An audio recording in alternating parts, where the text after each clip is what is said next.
Hello everyone, কেমন আছো তোমরা সবাই? ল্যাদখোর যে কাকে বলে সেটা নিজেকে না দেখলে হয়তো জানতেই পারতাম না। পুজোর এতগুলো দিন কেটে যাওয়ার পরেও আমি ভিডিও বানিয়েও পোস্ট করতে পারছি না। ওই যে সারাদিন ল্যাদ খেতে খেতে ঘরে শুয়ে থাকলে যা হয় আর কি। না না, এটা দুর্গাপুজো বা কালী পুজো ছিল না, এটা ছিল জগদ্ধাত্রী পুজো।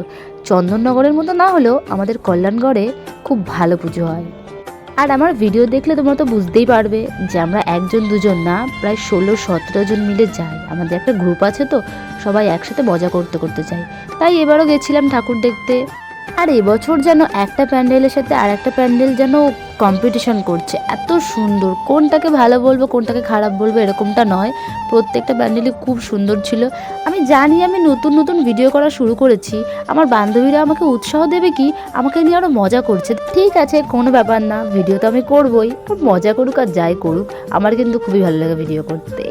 যাই হোক, তারপরে আমাদের সাথে এমন একটা ঘটনা ঘটে যে কি বলবো। এই যে দেখছো প্যান্ডেলটা, এখানে এসেছিলাম তখন এখানে মোটামুটি ভিড় ছিল, বাট আমরা যখন মিডিল পজিশনে চলে যাই তখন এত পরিমাণে ভিড় হয়ে গেছিলো যে না আমরা সামনে যেতে পারছি না পেছনে যেতে পারছি না, ওখান থেকে বেরোতে পারছি।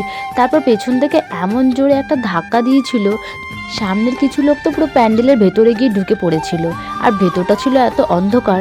আর তারপর ওখানে ভেতরে ঢুকে গিয়ে আমরা ভেবেছিলাম কি যে হয়তো শুধু ঠাকুরই আছে আর কিছু নেই। তারপর আমাদেরকে বললো কি তোমরা একটু এখানে দাঁড়াও, এখানে একটা জিনিস হবে। তারপর দাঁড়ানোর পর দেখি এই যে এটা আমাদেরকে দেখাচ্ছিল, মানে অনেক লোক যখন এক জায়গায় হয়ে গেছিলো তারপরে এটা দেখানো হয়েছে। আসলে এটা ছিল পুরনো মানুষ কিভাবে শিকার করে সেটারই একটা কিছু তুলে ধরার চেষ্টা করেছে। যাই হোক, তারপর আমরা ওখান থেকে বেরিয়ে একটু ফুচকা খেয়ে নিয়েছিলাম। আর তারপর আবার কিছু প্যান্ডেল দেখার পর আমরা ঢুকেছিলাম মেলাতে। আর মেলাতে গিয়ে মেয়েদের সব থেকে পছন্দের যে জিনিসগুলো হয় সেগুলোই চোখে পড়ে।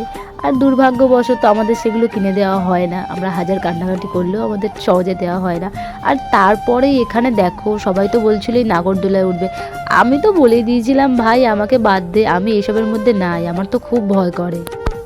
তারপর আমরা ওখান থেকে বেরিয়ে আবার কিছু প্যান্ডেল দেখছিলাম। আর এরই মধ্যে আমাদের সবার ফেভারিট বান্ধবী যে সামান্য এইটুকুই হেঁটেই দেখো ওর পা ব্যথা করছে, জুতো খুলে রাস্তায় দাঁড়িয়ে পড়েছে। ঠাকুর দেখা কমপ্লিটও হয়ে গেছিলো আর আমরা চলে যাচ্ছিলাম এখন খেতে। না বাড়ি যাইনি, আমরা চলে গেছিলাম আমাদের ওই একটা পছন্দের জায়গা আছে খাওয়ার, সেটা হচ্ছে আমাদের বাড়ির পাশে একটা রেস্টুরেন্টে, সেখানে চলে গেছিলাম আমরা খেতে। আর এখানে এসে এরা যে কী শুরু করেছে, খাবে কি, শুধু নিজেরা হেসেই যাচ্ছে। আজকের ভিডিওটা এত পর্যন্তই, ভালো লাগলে একটা লাইক করে দিও, টাটা।